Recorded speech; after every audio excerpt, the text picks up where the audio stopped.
Bismillahirrahmanirrahim. Assalamualaikum warahmatullahi wabarakatuh. Alhamdulillah, kita sambung pembelajaran kita untuk bahasa Arab tahun 3. Jadi untuk hari ini kita akan bermula pada muka surat yang ke-15. Muka surat yang ke-15 yang ni ya. Okey, tengok muka surat yang ke-15. Okey. Sila rujuk buku teks masing-masing. Okey, kita akan baca bersama-sama. Sambil-sambil kita minum teh tarik. Ustaz harap semua dapat beri perhatianlah terhadap apa yang Ustaz baca dalam buku teks, insya-Allah. Okey, jadi untuk sambungan muka surat yang ke-15 kita lihat ya. Okey. Mari kita ulang kaji. Hayya, mari nuraji'. Kita ulang kaji. Astami'u wa ukawwinu, dengar. Kemudian wa ukawwinu maksudnya cantumkan. Cantumkan huruf-huruf yang terpisah ini akan menjadi satu perkataan. Lihat ya, perkataan nafizatun. Nafizatun maksudnya tingkap. Ya, lihat cara sambungannya. Nafizatun. Dulabun. Apakah maksud dulabun? Dulabun maksudnya almari. Ya, dalam kelas kita tu ada almari kan? Okey. Kemudian misbahun, lampu. Okey. Misbahun, lampu. Aqra'u wa ukawwinu, baca kemudian cantumkan. Perkataan kursiyun. Kursiyun. Okey, cuba anak-anak lihat ya.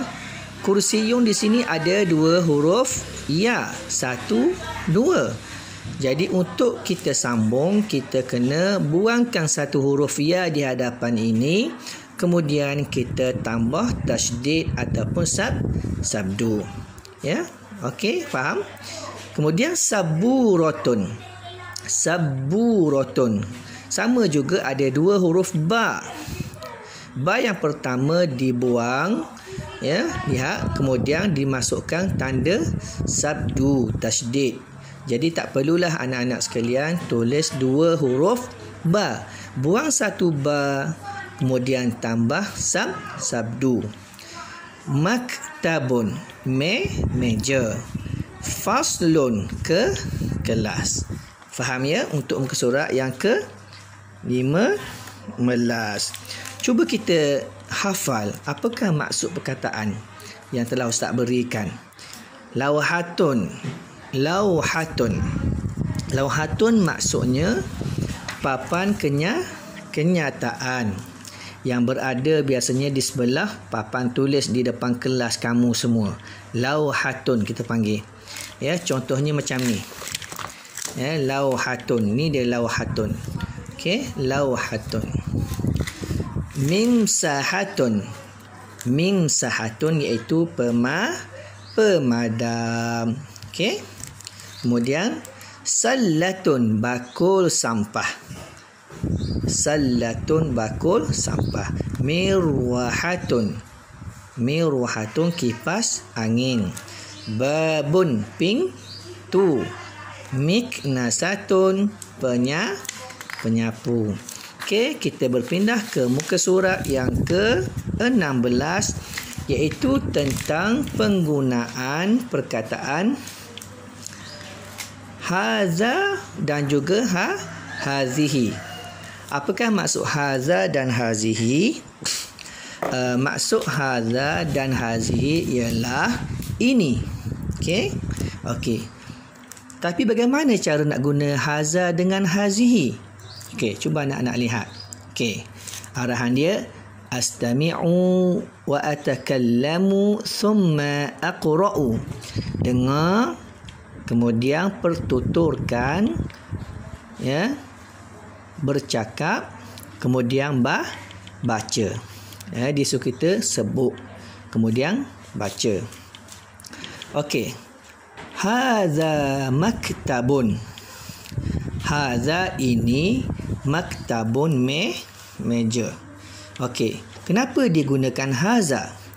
Sebab pada perkataan maktabun tidak ada ta marbutah. Tidak ada ta marbutah seperti ini. Ya, ini namanya ta marbutah. Dan penggunaan hazihi, lihat, hazihi saburatun. Kenapa digunakan hazihi? Sebab pada saburatun terdapat huruf ta marbutah. Begitu juga hadza kursiyun, ini kerusi. Hadza kursiyun, digunakan hadza kerana tidak ada ta marbutah pada perkataan kursi. Okey. Hazihi mimsahatun. Lihat ya. Digunakan hazihi kerana ada ta marbutah di hujung perkataan ini. Ini pemadam. Okey. Cuba anak-anak tentukan. Okey. Haza dengan hazihi. Kalau perkataan sallatun, kita kena guna sallatun, kena guna hazihi. Sebab ada ta marbutah. Pada perkataan faslun, kita kena gunakan hadza faslun, ini kelas. Sebab tidak ada ta marbutah. Dulabun, kita guna yang mana? Hadza ke hazihi? Hadza dulabun. Lauhatun, kita gunakan hazihi sebab ada ta marbutah. Ini papan kenyataan, lauhatun. Okey. Kemudian kita berpindah pada muka surat yang ke-17. Perkataan zalika dan juga tilka. Zalika dan juga tilka. Bezanya antara hadza dengan zalika ini ataupun tilka, hadza dan hazihi bermaksud ini, zalika dan tilka bermaksud itu. Ya, zalika pun itu, tilka pun itu, tetapi penggunaannya sahaja yang berbeza. Okey, zalika digunakan untuk perkataan yang tidak ada ta marbutah. Zalika babun. Zalika misbahun. Perkataan yang tidak ada ta marbutah.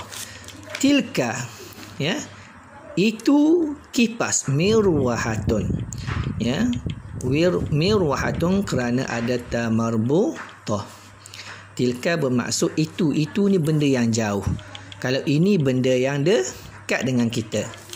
Tilka nafizatun, itu tingkap. Kenapa digunakan tilka? Kerana nafizatun ada ta marbutah. Faham ya anak-anak sekalian ya? Okey. Sila tentukan zalika ataupun tilka. Zalika kursiyun. Zalika maktabun. Ya. Sebab tidak ada ta marbutah. Tilka untuk miknasatun, penyapu. Tilka mimsahatun. Ya, kerana ada ta marbutah. Faham ya? Okey, kita berpindah lagi ke muka surat yang ke-18. Okey. Cuba kita lihat pada muka surat yang ke-18, ya. Dia nak suruh kita mahir, ya. Okey. Gambar yang pertama iaitu almari. Ma hadza, apakah ini? Kerana apa dia guna ma hadza? Dia tak kata ma hazihi untuk almari. Sebab dulabun, almari dulabun tidak ada ta marbutah. Dia guna hadza. Ma hadhihi, apakah ini? Digunakan untuk penyapu. Hadhihi miknasatun, ini penyapu. Kerana di hujung perkataan miknasatun terdapat ta marbutah. Ingat ya anak-anak ya. Hadhihi yang ada ta marbutah. Ma zalika, apakah itu? Zalika babun. Ma tilka, apakah itu? Tilka lauhatun. Ya, itu papan kenyataan. Tilka lauhatun mumtazun. Bagus. Ya, okey. Kemudian kita lihat yang di bawah ini. Cuba anak-anak tentukan penggunaan zalika, hadza, ya, hazihi, tilka. Okey, cuba lihat. Haza dengan zalika adik-beradik. Ya, adik-beradik. Cuma yang ni makna ini, yang ni makna itu. Tetapi penggunaannya haza dengan zalika untuk perkataan yang tidak ada ta marbutah. Hazihi adik-beradik dengan tilka untuk perkataan yang ada ta marbutah. Faham ya? Hazihi dengan tilka untuk perkataan yang ada ta marbutah. Okey, kita rehat seketika. Okey, kita minum dulu. Jangan lupa, ya, kita sambung selepas ini.